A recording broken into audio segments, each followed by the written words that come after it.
you, Annie, and thank you, Jean, for putting everything I'm about to say in a greater perspective. I appreciate it. The title of my talk is Talking to Myself. And although this topic has been long on my mind, it feels especially relevant now when so many people are cut off from their usual sources of support. I dedicate this talk to all who are dealing with mental and emotional distress. Come with me into this present moment with these words adapted from Nalima Bhatt and Jan Barrett. In this moment, I have nothing to fear. In this moment, I have nothing to protect or promote or pretend or defend or prove. The only reality of this moment is that I am here now. I am enough. All I need is within me. I am whole. I am holy. Last November, a friend of mine came over to cook in my kitchen to make her contribution to our Thanksgiving dinner. I was cooking too, and it was fun. At one point, I was saying to myself, okay, that takes care of the stuffing. I guess I'll get going on the sweet potatoes now. And then I looked over at my friend who was walking around my kitchen, muttering to herself about her next steps. I really wish somebody would have videotaped it.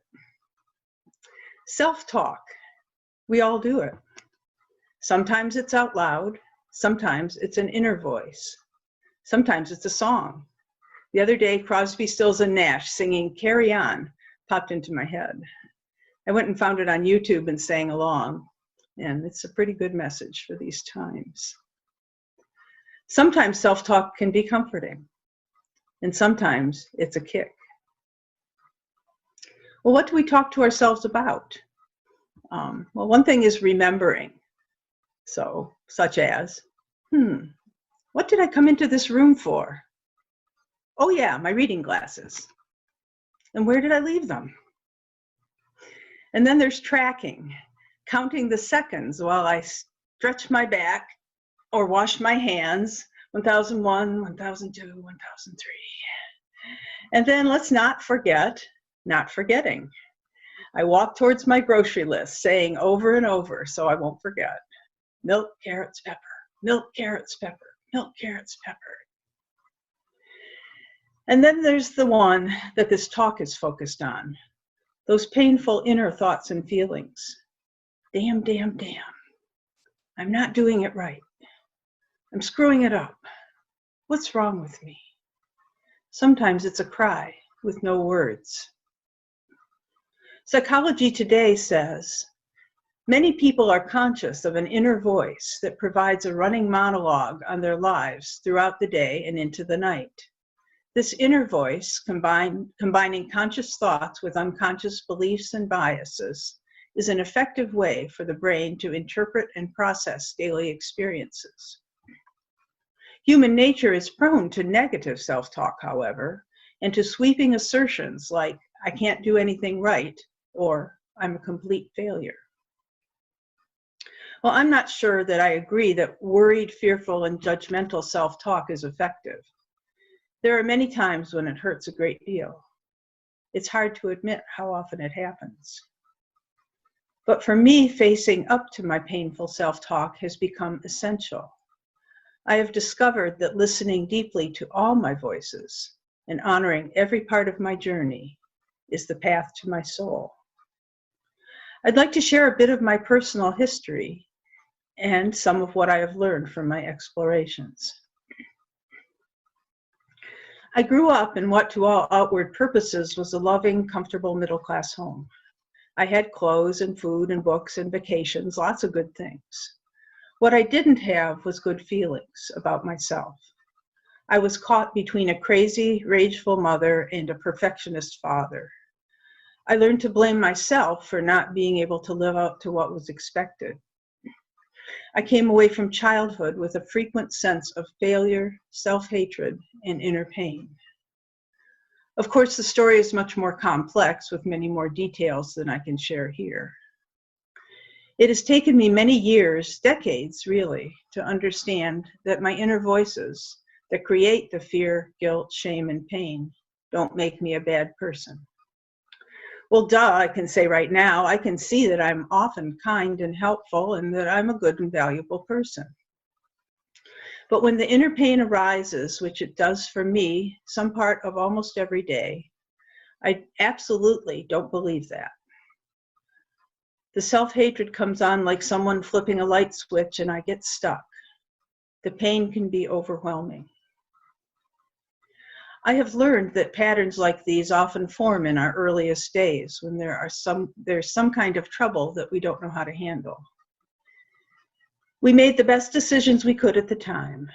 Some things got released, but some got stuck. These days, the stuck patterns are known as complex trauma or developmental trauma, or they may be PTSD, post-traumatic stress disorder. There can be all kinds of symptoms: anxiety, depression, physical pain, digestive disorders, autoimmune disorders, and more. They can lead to all the different kinds of addictions: alcohol, drugs, work, food, shopping, gambling, and many more. It's not easy to alter these long-standing patterns, but I have learned that it is possible.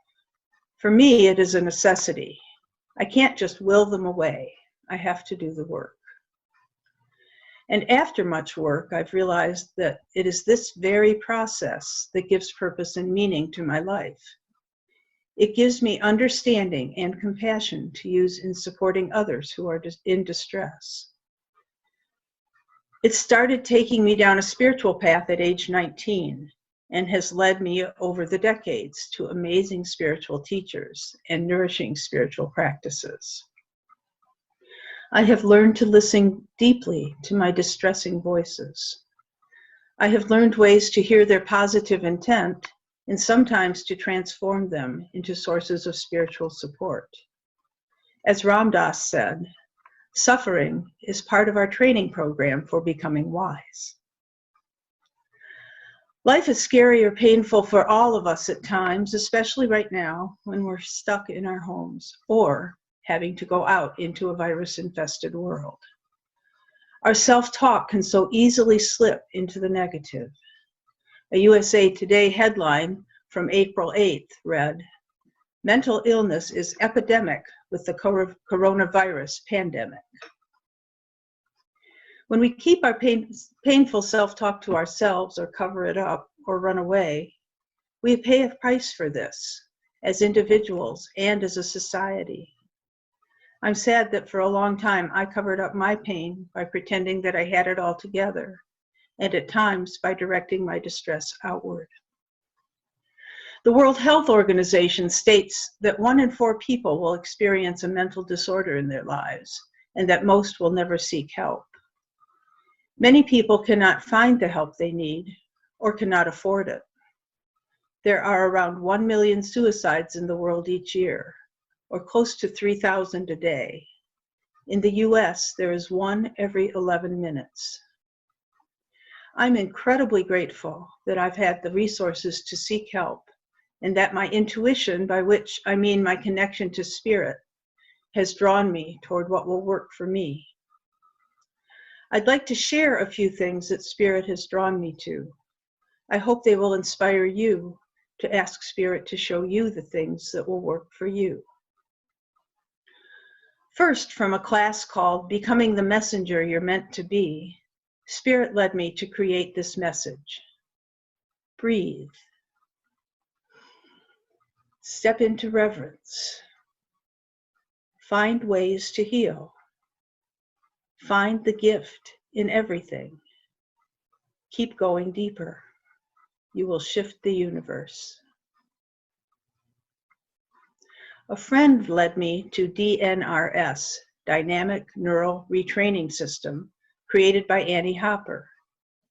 It's about reprogramming the limbic system of the brain a little bit every day to move out of the old, scared, ingrained patterns into a place that's calm and peaceful.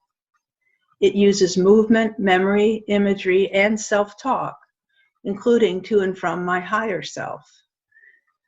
This process helps me feel in charge rather than helpless in the face of my inner pain.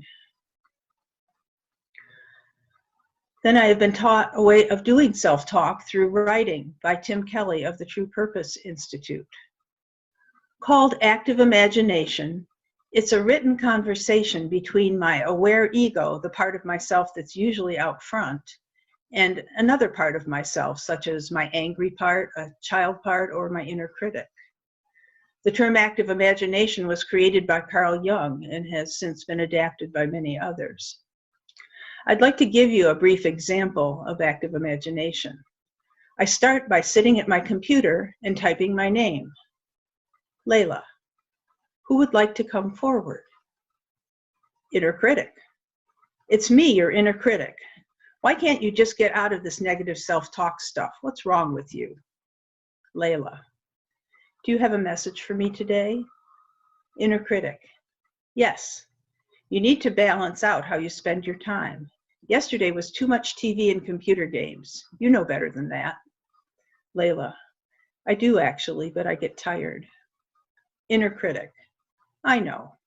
Just read a little Maharaji. You know it will make you feel better. Do a little meditation. Or write like this. Or breathe. The conversations are usually a lot longer, but almost always a part of me that starts out being very negative will eventually become calmer and usually will share some helpful information. Voice dialogue is a similar form of therapeutic self-talk where a part of me, anger or sadness or whoever comes forward, speaks out loud, usually with a facilitator asking questions. This process has taught me much about myself that years of therapy didn't show me.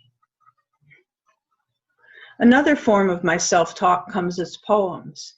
Actually, I think it's my higher self or my guides who actually write them. My job is to make space to listen and then write them down. Here's one from a couple months ago. I cannot do everything I want to do. I cannot be everything I want to be. But I can sit in the same room morning after morning and light a candle, take a breath, look at the beauty collected around me, and send out a prayer for peace inside and out, for more compassion and tender care of the souls gathered together to celebrate and suffer on earth at this time.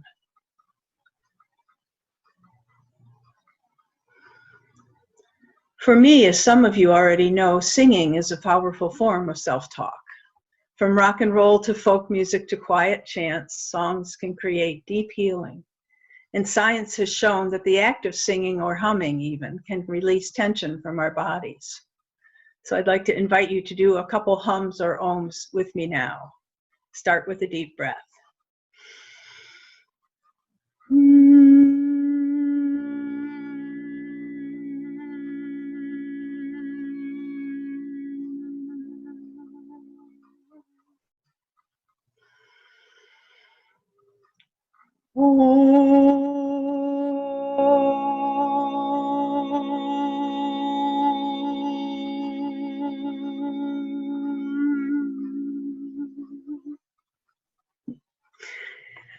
That's useful for the anxiety I feel doing this talk.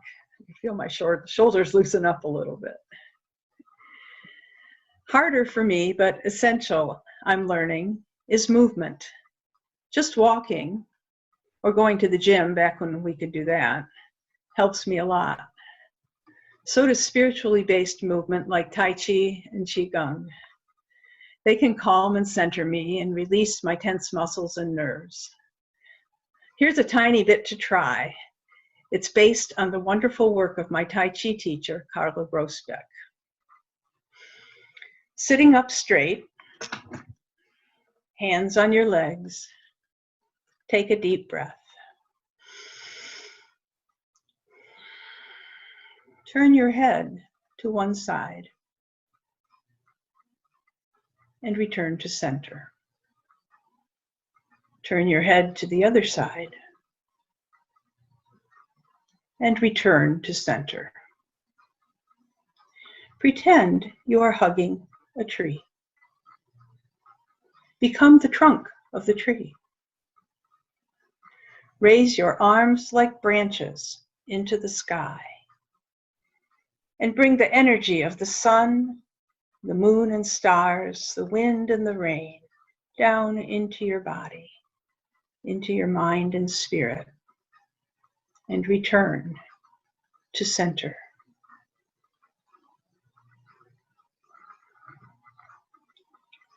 Finally, I have learned, sometimes kicking and screaming, about the healing power of stillness and silence. I find peace over and over in meditation. As Gunilla Norris says in her book, Inviting Silence, by cultivating silence, we can find and release deeper and deeper levels of pain, and so discover once again what is beneath the pain, the natural joy that is already inside us, free to rise and flow into expression. Facing my darkness brings me great peace, some of the time. I still get stuck. Most days I have bad minutes, sometimes hours, once in a while whole days. Sometimes my insides are noisy with the painful self-talk of my almost 70 years, not to mention generations of family karma. But I keep returning, as the song says, to the land of my soul. I have to do my personal work and attend to my spiritual health every day. I have to write, meditate, move, read, and listen to the wisdom of others, but also to myself. I have to fall into the hole and climb out over and over. I have to remind myself that bringing love and peace into my being is the very best thing I can do, both for myself and for the planet. I'm glad I've stopped pretending that I have it all together. I want to be an example of someone who doesn't run away, who is learning and growing every day. I trust that all my self-talk will keep leading me to spiritual growth and awakening. As Rumi said, these pains you feel are messengers. Listen to them. Thank you.